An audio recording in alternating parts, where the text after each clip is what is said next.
Hong Kong, a last outpost of the British Empire. A 12th century magician from China foresaw this place, ablaze with a host of stars in the deep night and 10,000 ships passing to and fro within the harbour. In our century, a dream of freedom has brought thousands of young Chinese across the border, among them David Wong. The first time was towards the end of 1969. Conditions were very harsh then. The peasants didn't have enough to eat. We didn't have enough to eat. So we decided to leave China. When I got to the riverbank, I was caught by the militia. The second time was in 1970. We swam about 50 miles, but then we swam back again. It was just too cold. And when we turned back, we were caught.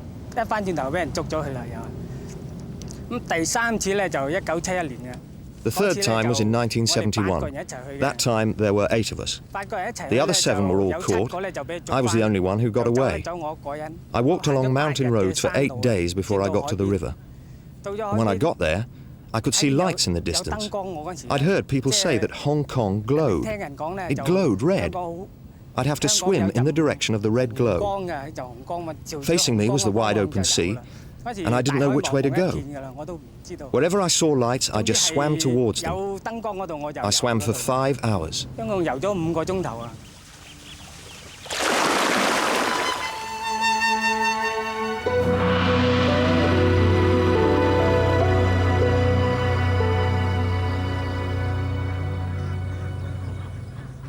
The land border between the People's Republic of China and the British Crown colony of Hong Kong.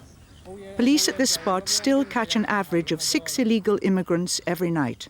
But when Chief Superintendent Dennis Collins was in charge here in the late 1960s, the refugees numbered thousands of desperate runaways. During the Cultural Revolution, the border was made much tighter. Lots of soldiers with dogs, and they also used to shoot. So the land border became very tight. So in the late 60s and early 70s, they used to come across, some over the land border, but mainly over the bay, which is to the, you see, it would be the west of this place, where there's lots of oyster beds and things. And also to the east, they would cross over from Mao Bay. And they used to use all sorts of devices, flotation devices. I've seen big bags of ping pong balls. So ping pong diplomacy came in with the Americans, but they used to get, because they had lots of ping pong balls, they put them in sacks and used them as a sort of floater and float across on those. Rubber tires, inner tubes, you mentioned it, they'd used that method.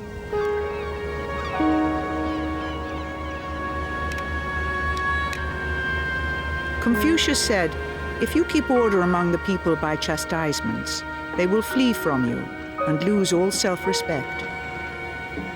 Poor, hungry, and without hope, the refugees were in flight from a nightmare.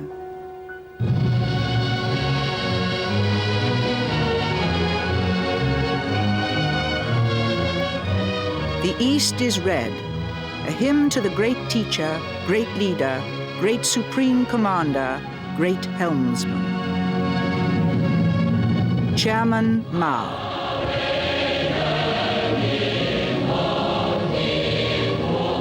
The reddest of red suns in our hearts, the greatest genius in the world, they said.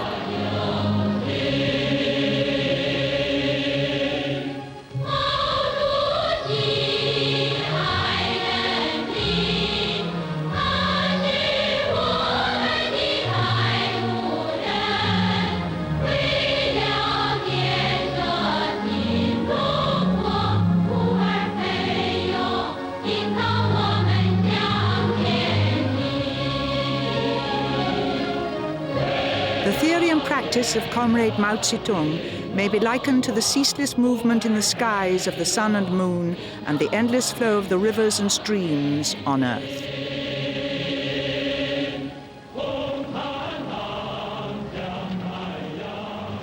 The object of this devotion was 73 years old when, on July the 17th, 1966, he made his celebrated swim in the river Yangtze in the company of 5,000 adoring youngsters. The world belongs to you, he told young people.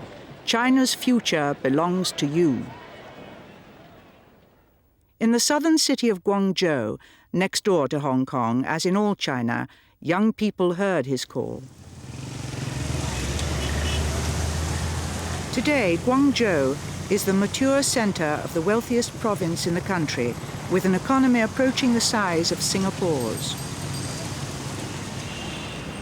But in the summer of 1966, a terrifying force was unleashed here. It swept away whole families and whole classes of people. In the great proletarian cultural revolution, it's thought 400,000 people died.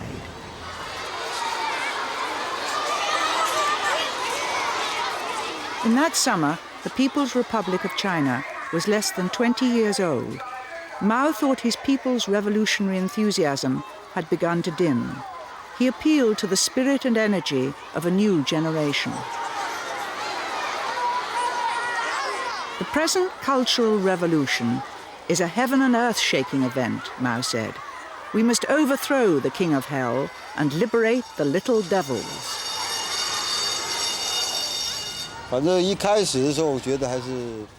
At the beginning, I thought it was all great fun. We were all very young then, and it meant we didn't have to go to school. I remember when it first started, we were in the middle of the summer holidays. And when they were over, we went back to school and found we didn't have to go to class. So we were all very happy and thought it was great fun. I really wanted to go to Beijing, because I'd never traveled that far before. We went by train and, well, everyone had to sit up. There was no room to lie down. I remember I slept in the space just under a row of seats.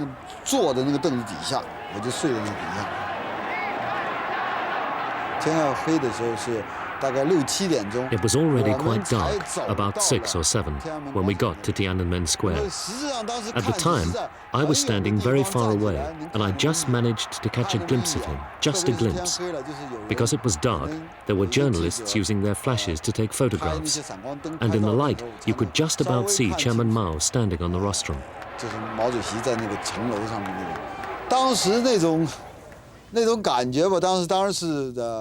Our feeling then, of course we were all very stirred. It's just like what you see in documentary films of that time. We were in a state of frenzy. It was blind worship of a leader. In actual fact, we were idolizing him as if he was a god. We went mad.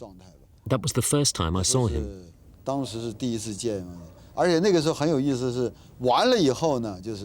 It was quite funny that time.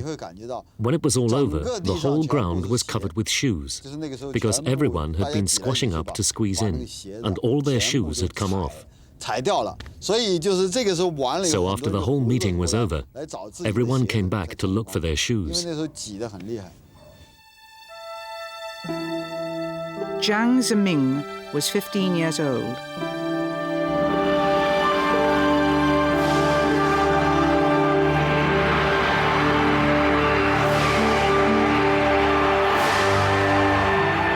Chairman Mao accepted the salute of 11 million young Red Guards in 8 huge rallies on Tiananmen Square that summer.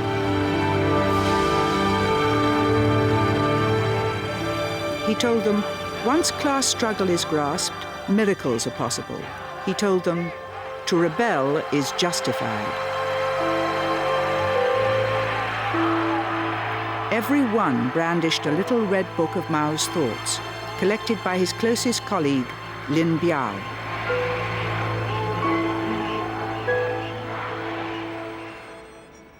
Do away with the 4 old things, Lin Biao said. Old thought, old culture, old customs, and old habits. The thought of Mao Zedong must rule. At school, we'd learnt that we must destroy the 4 olds and that revisionist things were wrong. When I got home, I thought to myself, our home has a lot of capitalist things in the yard. So when I got back, I didn't go inside the house. I went straight to the yard and started pulling up the flowers. I tore them out one by one. My mother saw me through the window. It was a Saturday and she'd already come back. She saw me and thought I'd gone crazy. She came rushing out and said, "What are you doing?" I said, "Don't you know these are all capitalist things? Objects of enjoyment? They're all capitalist things." That's how I became.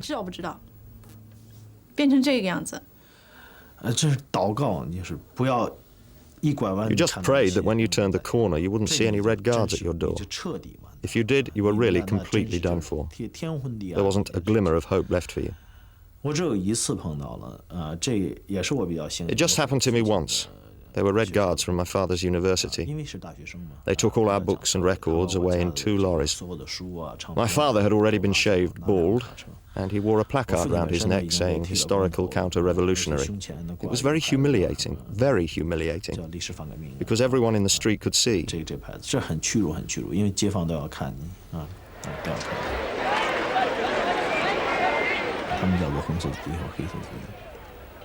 Children were grouped into sons and daughters of red elements or sons and daughters of black elements. I was lucky, they called me son of a pink element.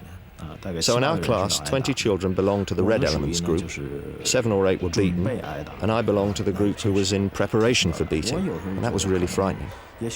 I sometimes thought perhaps it would have been better to be beaten because you didn't know when you might be called forward. Each class had one pupil who was class leader.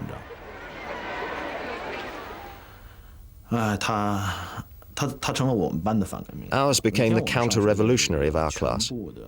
Every day when we went to school, we had to go through a whole routine. Once everyone had sat down, he was pulled to the front. Then we'd all queue up, take the stick, and beat him 5 times.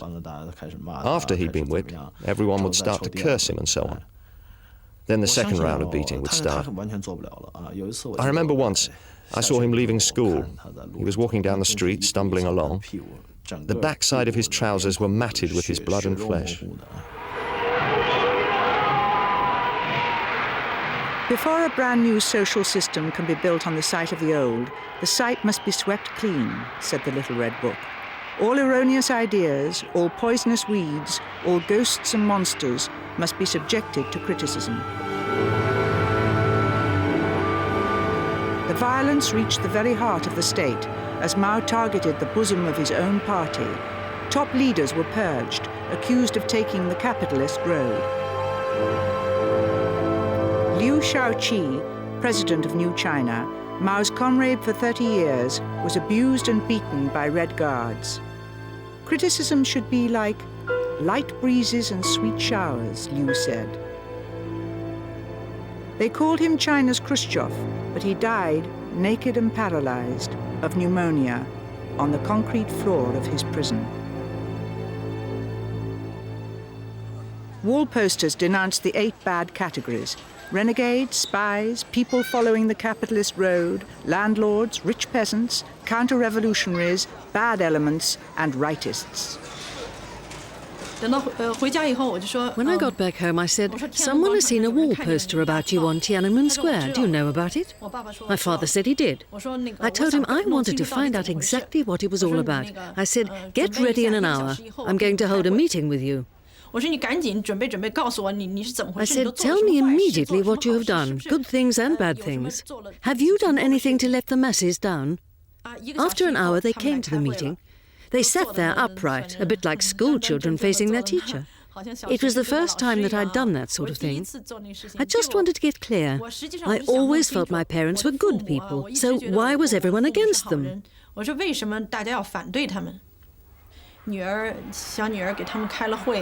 There was I, their young daughter, holding a meeting for them and making them write self-criticisms and account for themselves right in front of me. I'd become that sort of person without even being aware of it. And then there was a day after which my father didn't come home again. It wasn't long before my mother didn't come home anymore, either.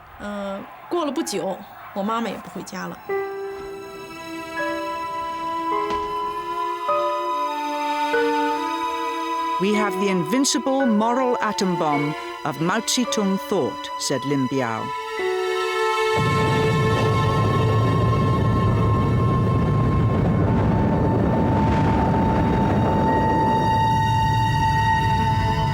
China exploded its first thermonuclear bomb in June 1967.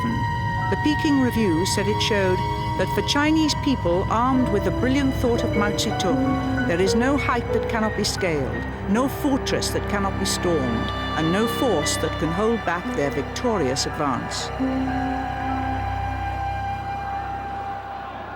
War with the Soviet Union threatened as a belligerently anti-foreign mood swept the country. The British mission was sacked and its diplomatic officials beaten up.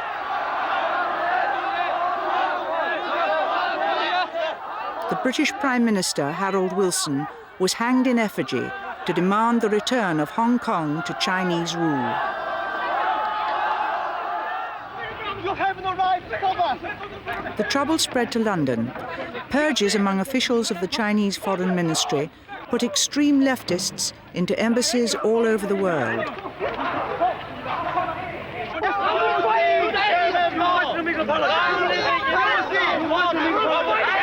The old hostility to the West sung to a new Maoist tune.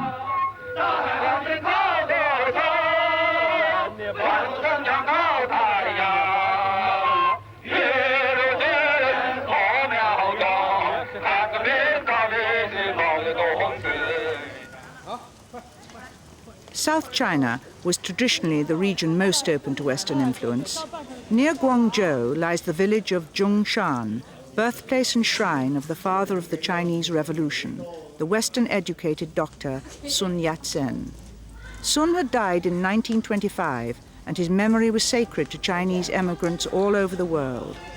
Even this revered figure came under attack from the Red Guards. His admirers were forced to think up ingenious ways of protecting their museum and its collection of Sun memorabilia. His had been one of the only Western-style baths in China. Curator Li Biao remembers how they saved it. We thought of two ways out. One was to speak to the local peasants and tell them that students wanted to destroy this place because it belonged to the Four Olds category. What do you think of that, we asked. The peasants were very angry and said, "This is Mr. Sun Yat-sen's residence. These are things he himself used. They must not be destroyed."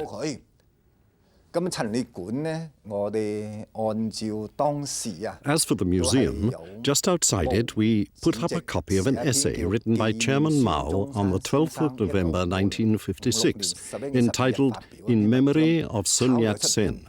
We did the same inside the residence. The young, middle-aged and the old, in the past they wouldn't normally have taken much notice of anything like that. They saw this essay of Chairman Mao's with the words, "In memory of the great revolutionary pioneer Sun Yat-sen." When they saw that, they thought, "Oh, Sun Yat-sen is a great revolutionary. Well, if Chairman Mao said he was good, he must be good. So we shouldn't not respect him."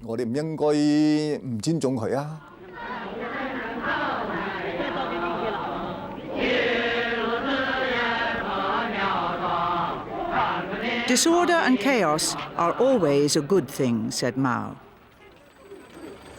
But in the summer of 1968, after 2 years of anarchy, began the policy which sent 15 million young people down to the countryside.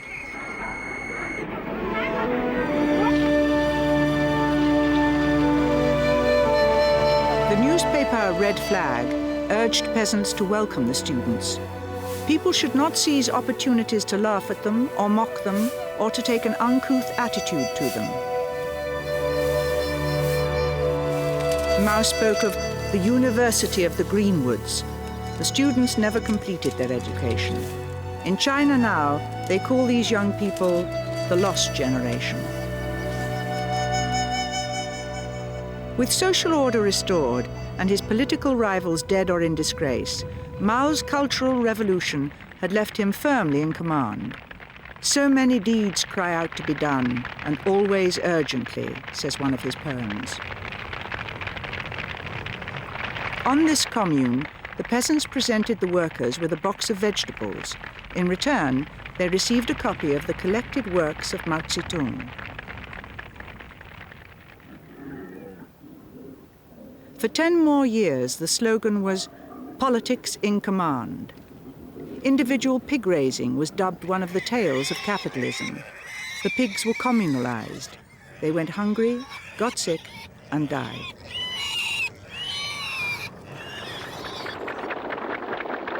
Surviving representatives of the 8 bad elements, plus the stinking 9th category of intellectuals, were sent to have their thought reformed at re-education camps.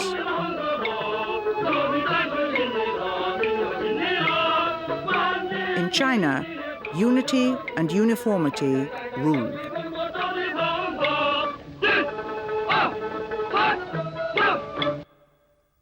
And then in 1971 came shocking news about Chairman Mao's comrade-in-arms and designated successor. Lin Biao, the compiler of the Little Red Book, was dead. The official version was that Lin had been killed in a plane crash in Mongolia after planning to assassinate Chairman Mao. He was now a bourgeois careerist, conspirator, counter-revolutionary, double dealer, renegade, and traitor. When Lin Biao died, it had a great impact on us. Basically, this whole generation of Red Guards was completely astounded. Thinking back now, there were quite a few people who had already started raising questions, even before his death. But as far as the majority of young people of my age were concerned, after the Lin Biao incident, we suddenly started asking a lot of questions. This cultural revolution, has it made fools of us all?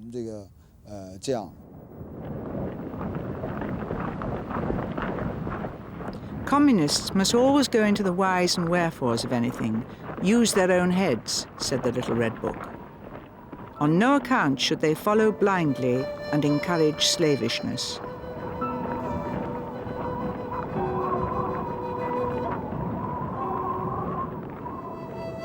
The Taoists say, the more knowledge the people possess, the harder they are to govern. They've been making pottery for 1,000 years here in Foshan, South China.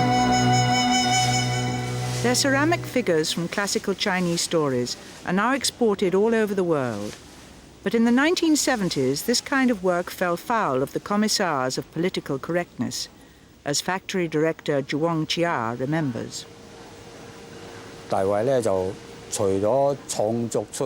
It wasn't just that we had no artistic freedom. We were considered then as intellectuals, as belonging to the stinking 9th category.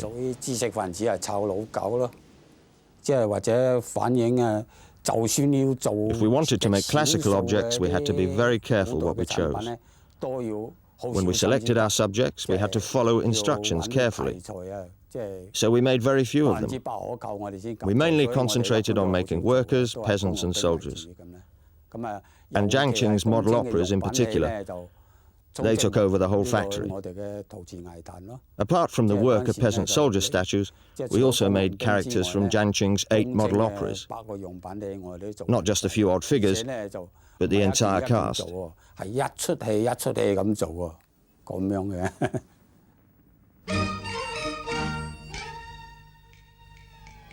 There were only 8 model operas. This one was called The Red Lantern.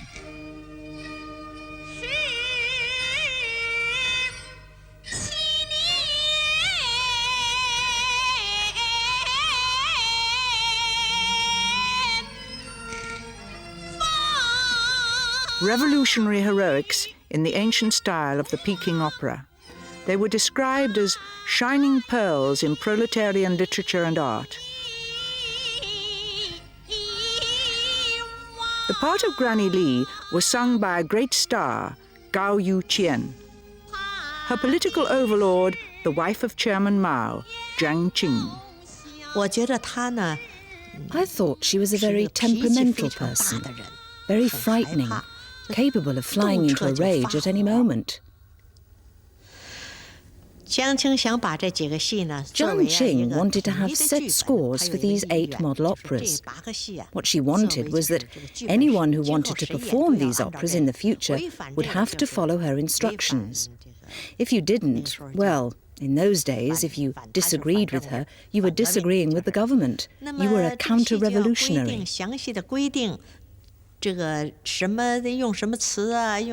So for this opera, we had to determine in detail what lyrics to sing, what clothes to wear. It was a fuss about nothing. She got all of us actors together frequently. She didn't come to our theatre. She summoned the main actors from all 8 operas on separate occasions, as she thought necessary, and she'd make suggestions. For example, she'd say, "You should sew a new patch on this garment." Or, "Your hair's a bit dishevelled. Comb it neatly." The former Shanghai film starlet had been married to the chairman for 30 years, which made her the moon reflecting the light of the sun. Jiang Qing was the most influential woman in the Chinese Communist Party and its leading left-winger. "Sex is engaging in the first rounds," she said, "but what sustains interest in the long run is power." She received the Philippine First Lady, Imelda Marcos. Mrs. Marcos found her soft-spoken and feminine and said their common ground was Oriental womanhood.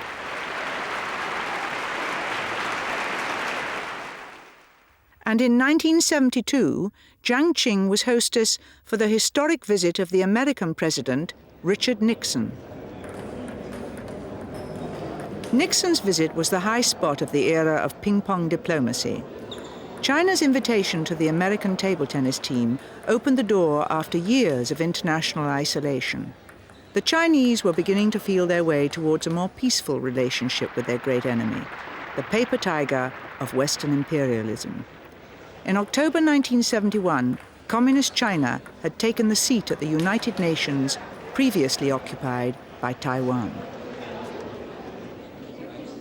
The former British Prime Minister Edward Heath was among many foreign friends who now came to China. Mao said, "I like rightists." The giant pandas who went to live in Western zoos were a symbol of the gentle rise of the bamboo curtain.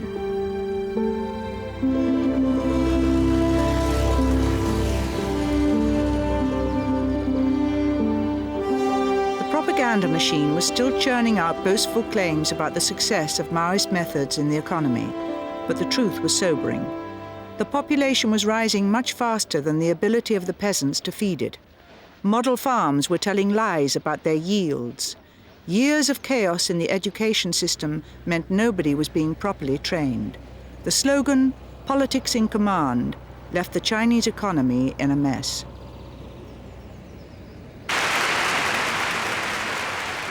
So, in January 1975, a new policy. It was called the 4 Modernizations, and called for improvements in agriculture, industry, defense, and technology. It was the Prime Minister Zhou Enlai who announced the new program. Handsome, urbane, courteous, popular, Zhou already knew he had cancer. A year later, he was dead.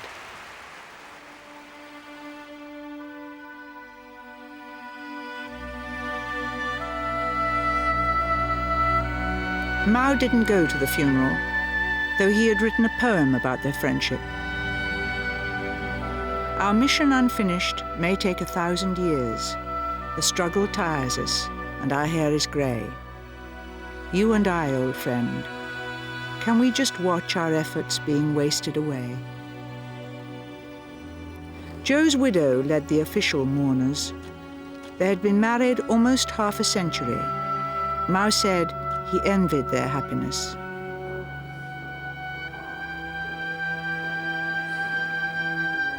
The eulogy was delivered by someone who was only recently rehabilitated after years in the country getting his thought reformed. It was Deng Xiaoping.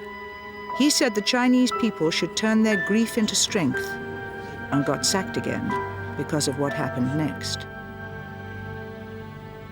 At Zhou's funeral, the party tried to crush a spontaneous surge of popular grief. Zhou had the reputation for kindness and was believed to have intervened personally to save lives during the horrors of the Cultural Revolution. At the traditional Qingming Festival for the Dead that spring, thousands of mourners brought wreaths, banners, flowers, and poems in his honor to Tiananmen Square. That night, the tributes were cleared away and burned. Steelworker Guo Yo-wang and his workmates were furious. They were determined to join the 100,000 demonstrators on Tiananmen Square, an unprecedented popular protest. In the circumstances, the workers from our workshop thought that, to prevent them from burning our wreath, we should make one out of steel so they wouldn't be able to destroy it.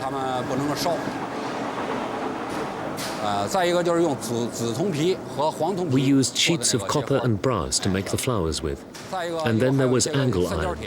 The stand for the wreath was made of angle iron, so it was quite heavy.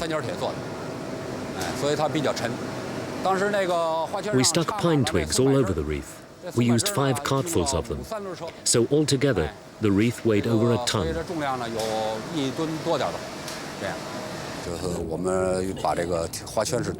We pushed the wreath all the way to Tiananmen, and then to the middle of the square. At the time, I was a bit nervous, because by the time we got near, there were lots of people pushing towards us from the direction of Tiananmen Square. It was like a huge black mass. I couldn't make out how many there were. I was afraid the wreath would be damaged. So I organized more than 100 people from our workshop and got them to hold hands, to link arms. When the crowds from the square came over and saw us arm in arm, they linked arms too, and cleared a path for the wreath. I was very moved. A poet wrote, "Why do you hide your face, Tiananmen Square? I have heard you shake heaven and earth with your furious cries. There will be a day when you will rise again from the pool of blood."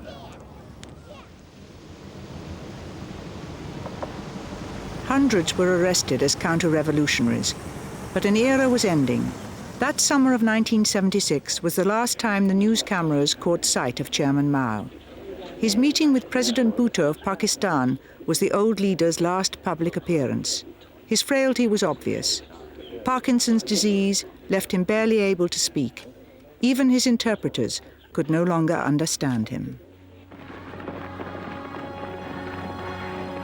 On July the 17th, they commemorated the 10th anniversary of his swim in the river Yangtze. 11 days later, 250,000 people died in the terrible earthquake at Tangshan, the traditional portent of a dynasty in free fall.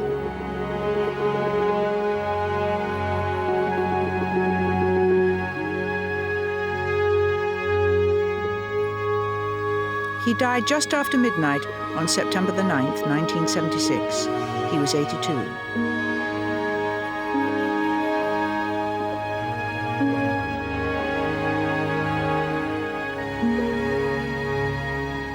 Sun Yat-sen once wrote in despair, "In China, there has for the last few thousand years been a continual struggle around the single issue of who is to become emperor." Among the mourners, who was Mao's successor? Chief among the hopefuls, 4 leftists from Shanghai: Yao Wenyuan, Zhang Chungqiao, Wang Hongwen, and Jiang Qing. Her widow's wreath of sunflowers, maize, and ears of wheat had pride of place at the chairman's bier. Its inscription, "Deeply mourn the esteemed great teacher, Chairman Mao Zedong, from your student and comrade in arms, Jiang Qing." China held its breath. The chairman's wife lasted just 3 weeks. The day they were toppled, everyone was so happy. I remember we went out into the streets, beating drums and gongs. Everybody went out into the streets in the middle of the night to celebrate, beating their gongs and drums, parading and cheering.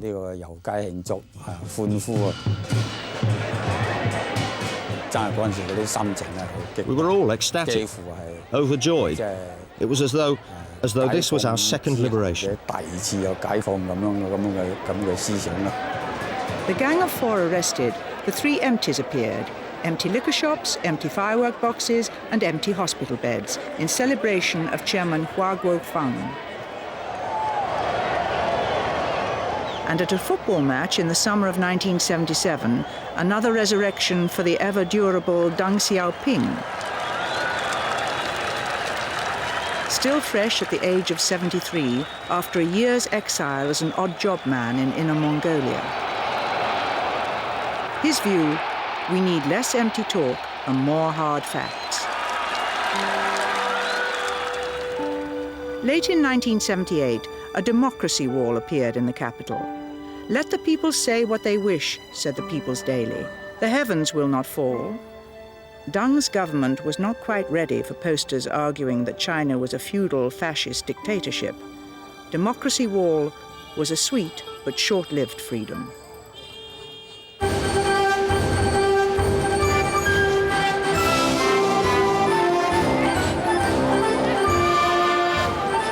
But when Deng visited the United States, he was an idea whose time had come.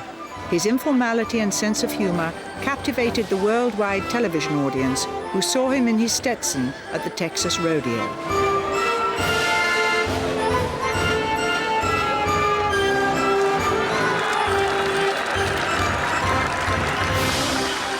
This was the pragmatist who said farewell to ideology with the words, "It doesn't matter if the cat is black or white.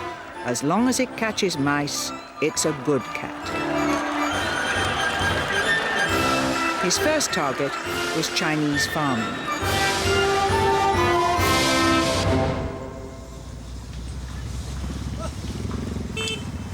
The Chinese peasantry entered the modern age in the autumn of 1979.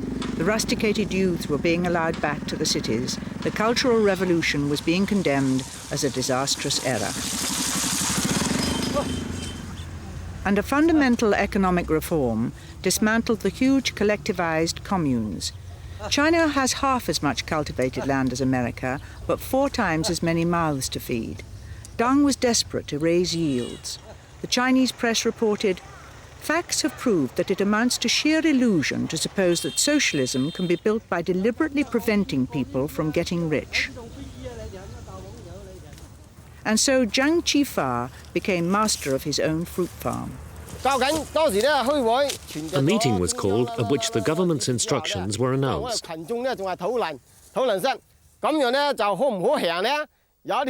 After that, we held a discussion to see whether it was feasible. Some said they weren't sure. Others, well, there were different opinions. But everyone agreed we should give it a try. At the time, we decided that if it was feasible, we would go through with it. If it didn't work, we'd think again. Later, it turned out it was the right thing to do after all. People's lives have improved very fundamentally. Before, I lived in a very small house. After 5 years, I built a house worth over 70,000 yuan.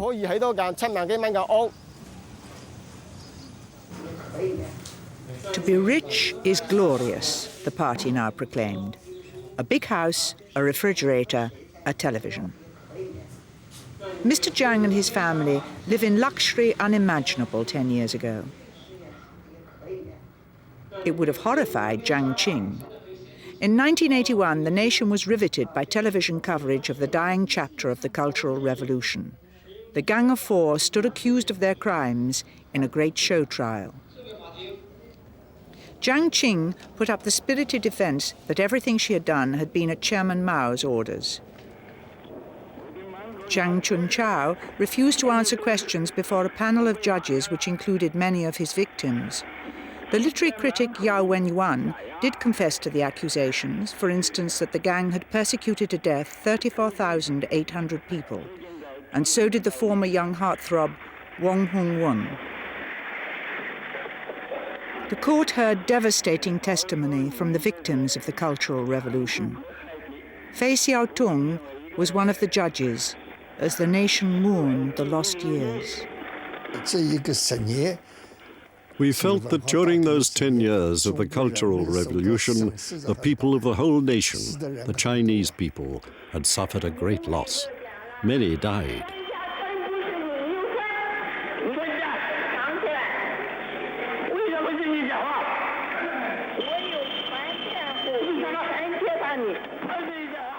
So at the time of the trial, our aim was to clarify what was right and what was wrong. We all felt a great sense of consolation. We proved that we had stood on the side of the truth all our lives. That was very important.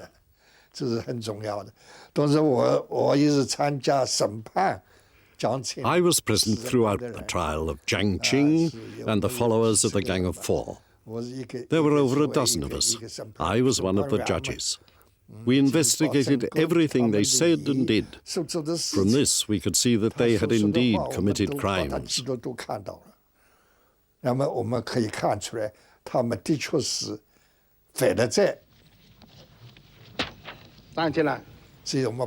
So we passed sentence on them. Jiang Qing was sentenced to death, a suspended sentence. It wasn't carried out at the time. She has, of course, since committed suicide.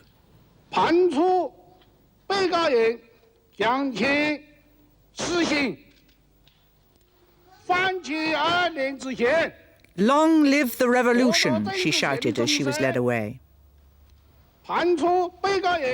Judged by those like Professor Fei, who had been their victims, the Gang of Four disappeared into the history books.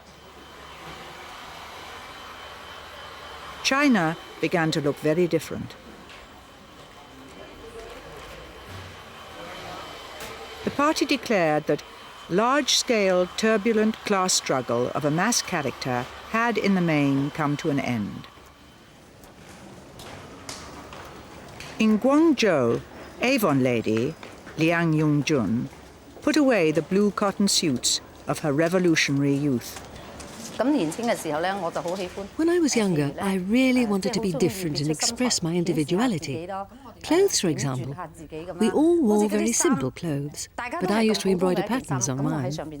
And my hair, in those days we all had our hair in plaits. The other girls normally kept their plaits behind their ears, but I used to comb mine further back and bring it round to the front and tie a butterfly bow at the bottom. When you beautify yourself, you also beautify your environment, especially now in our country with the open door policy and the higher standard of living. People's material conditions are improving accordingly. By making ourselves beautiful, we raise our efficiency at work. And also, we can create greater harmony in the home, because every husband, every child likes to have their wife or mother to be more beautiful, more attractive. In China, at that time of economic reform, the head ruled the heart. Deng said, "If they tell you you're a capitalist roader, it means you're doing a good job."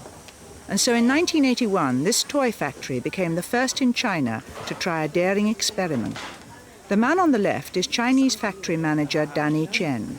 The man on the right, his Hong Kong entrepreneur. Capitalist investment and communist labor combining to make export profits in the special economic zone of Shenzhen. At the time, no one else was doing it. So if you wanted to do it, you had to have courage. That's the first thing. We had many favorable conditions in setting up our factory in Shenzhen. The main ones were that, first, labor in Shenzhen was cheaper than in Hong Kong. That was the first thing. Secondly, rent and other costs were cheaper than in Hong Kong. Moreover, Shenzhen has a bigger labor force. If I need more workers, I can get them easily. This wouldn't be the case in Hong Kong, where labor's in short supply. When we first arrived in Shenzhen, I remember it was a very small village. All the buildings were very old, and there were hardly any of them. They've built Shenzhen in 10 years to a city of 2 million people. It's rich, but troubled with crime, prostitution, and black marketeering. Deng said, "When you open the door, some flies get in." By 1984, its open door to the British colony had taken Shenzhen's exports to $260 million. In September that year, the British Prime Minister signed the agreement by which Hong Kong reverts to Chinese rule in 1997. The barbarians from the Western Ocean in retreat at last.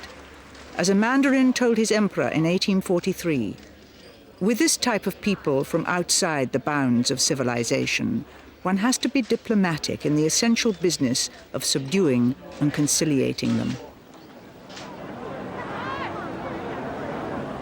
Within a week of his Hong Kong triumph, Deng Xiaoping took the salute at the celebrations to mark 35 years of communist rule in China. An admirer congratulated him for putting heaven and earth in order, opening the doors, establishing order, discipline, and great democracy.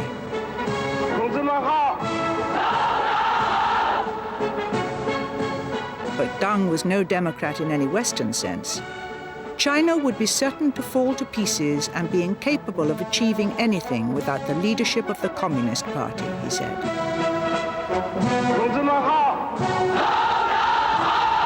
So, not all Western ideas were welcomed through the open door. Guangzhou was the first Chinese city ever opened to Western trade. The influence can still be seen in the fine old European buildings of the Xiamen area. Here, the early traders were confined by law, forbidden even to learn the Chinese language. China was always afraid Western ideas might be catching, afraid of the effect of spiritual pollution on its future.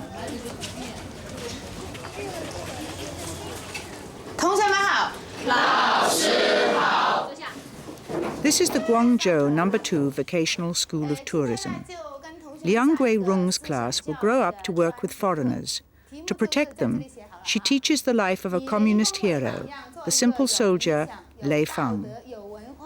He led a blameless life of service to the people and described himself humbly as a screw that never rusts and will glitter anywhere I'm placed. The slogan, "Learn from Lei Fang," was first promoted in 1963. This movement to open up and reform is especially great in Guangzhou because it's an open city.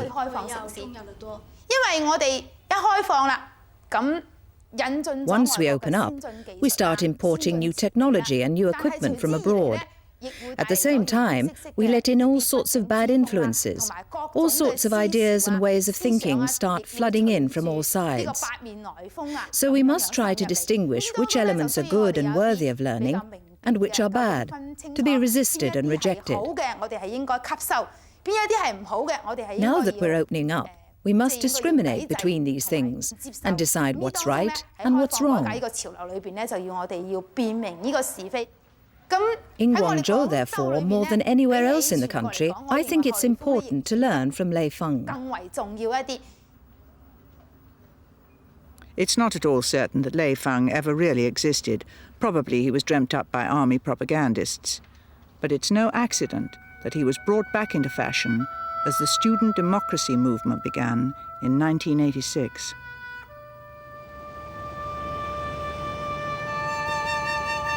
Confucius said, "He who rules by moral force is like the pole star, which remains in its place while all the lesser stars do homage to it." The city of Guangzhou, the nation of China, still torn between wisdom and power, ancient and modern, east and west. Still seeking to fulfill the prophecy made by the young Mao Zedong in the year 1919. One day, the reform of the Chinese people will be more profound than that of any other people. We must all exert ourselves. We must all advance with the utmost strength. Our golden age, our age of glory and splendor, lies before us.